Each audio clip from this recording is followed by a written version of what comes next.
Have you ever found yourself pondering why the fear of public speaking, formerly recognized as glossophobia, is often rated higher than the fear of death in numerous surveys around the world? An intriguing question, don't you think? This deep-seated anxiety seems to be an inherent part of human nature, sparking a whirlpool of emotions and responses. It's a fascinating puzzle that warrants exploration, isn't it? As we delve deeper into this subject, let's borrow some words from the eminent American essayist Ralph Waldo Emerson.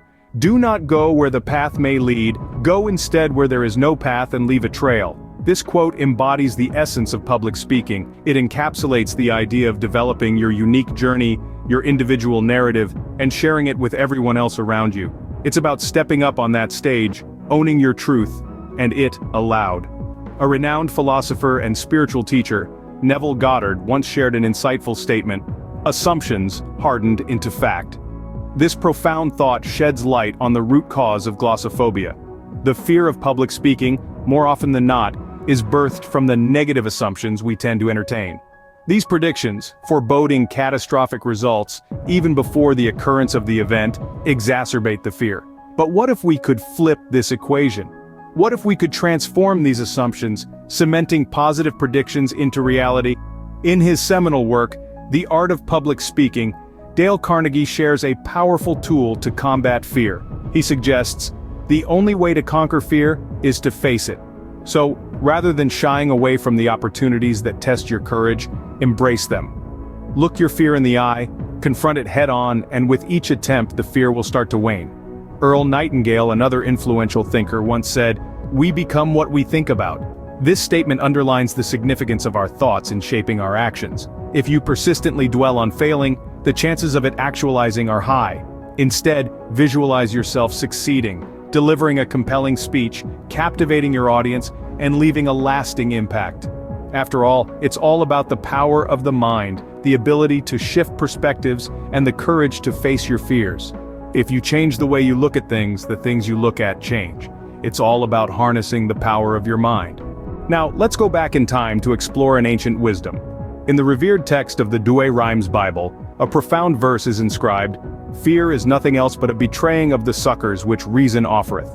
This wisdom, although ancient, still resonates with us today, teaching us that fear is merely an illusion, a treacherous betrayal of our very own reason and rationality.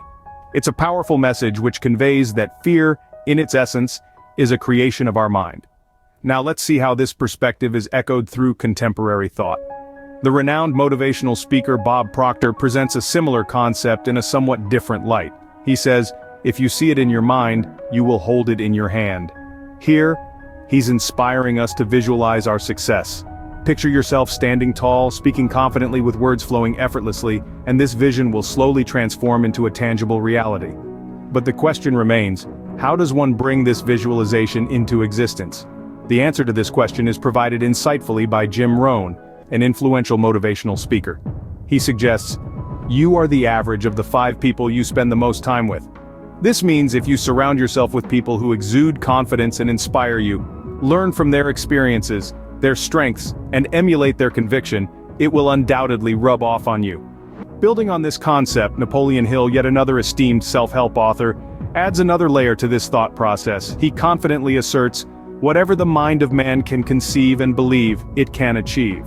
This statement strengthens the belief that if you have faith in your capability to hold an audience with your public speaking skills, you're already halfway to achieving mastery over it.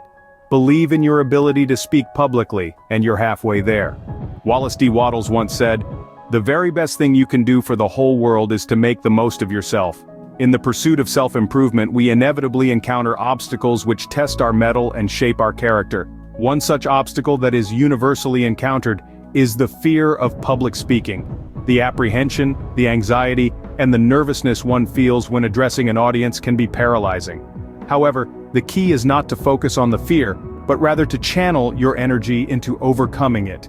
By overcoming this fear, you aren't just doing yourself a favor, you're also setting an example for others who might be grappling with the same fear. It's not just about you, it's about those who look up to you. Those who are inspired by your courage to face one of the most common fears in the world. You are a beacon for others in their journey of self-discovery and self-improvement. Thomas Troward once beautifully explained, the law of flotation was not discovered by the contemplation of the sinking of things. Drawing a parallel, you will not conquer your fear by focusing on it. Instead, you must focus on your ability to communicate, to influence, to inspire. Your fear should not define you, but rather, it should motivate you to push through your comfort zone. The fear of public speaking isn't something that can be eliminated overnight. It is a process, an evolution, a dance. Alan Watts rightly reminds us, the only way to make sense out of change is to plunge into it, move with it, and join the dance. Public speaking is this dance. It's about adapting, evolving, and moving with your audience. Wayne Dyer advises, change the way you look at things and the things you look at change. It's all about perspective. Public speaking may seem like a daunting task, a terrifying ordeal to many. The fear of standing up on a stage, the fear of judgment from a sea of faces, the fear of messing up. It all feels overwhelming. But have you ever thought about flipping the script, looking at public speaking from a different angle? Consider it not as a challenge but as an opportunity. An opportunity to impart knowledge, to spread awareness, to educate and enlighten. You have a unique perspective, a distinctive voice that deserves to be heard. So why not use public speaking as a platform to share your wisdom, your experiences, to contribute to the collective knowledge of humanity? Carl Jung, the eminent psychoanalyst, once said, "I am not what happened to me, I am what I choose to become." You are not the sum of your past experiences, your past fears. You are not bound by them. You have the power to reinvent yourself, to grow and evolve. You can choose to break free from the chains of your fear of public speaking. You can choose to become an inspiring speaker. Moreover, as Andrew Carnegie pointed out, do not look for approval except for the consciousness of doing your best. It's easy to get caught up in the fear of people's judgment. It's only human to seek acceptance and approval. But in the end, the only judgment that truly matters is your own. Speak your truth, do your best, and let the chips fall where they may. Finally, let's not forget the wisdom of William James, a renowned psychologist, who said, "Act as if what you do makes a difference." It does. Your speech, your words, have the ability to inspire change. They have the potential to impact lives, to shape opinions. Each word you speak reverberates in the minds of your listeners. Believe in this power, believe in the difference you can make. So remember, it's all about perspective. Look at public speaking not as a terrifying ordeal, but as an opportunity. An opportunity to share your knowledge, to make a difference. Because as William James puts it succinctly, act as if what you do makes a difference. It does. Each word you speak can make a difference. Believe in the power of your words. Finally, let's turn to Lilly Walters, who stated, "Be a first-rate version of yourself, not a second-rate version of someone else." Authenticity is key. Express yourself genuinely. Let your words stem from your heart. This sincerity will create a stronger connection with your audience than any scripted speech ever could. To be succinct, overcoming public speaking fear is a mental game. Face your fear, visualize triumph, surround yourself with motivational peers, trust your capabilities, and concentrate on your potential growth.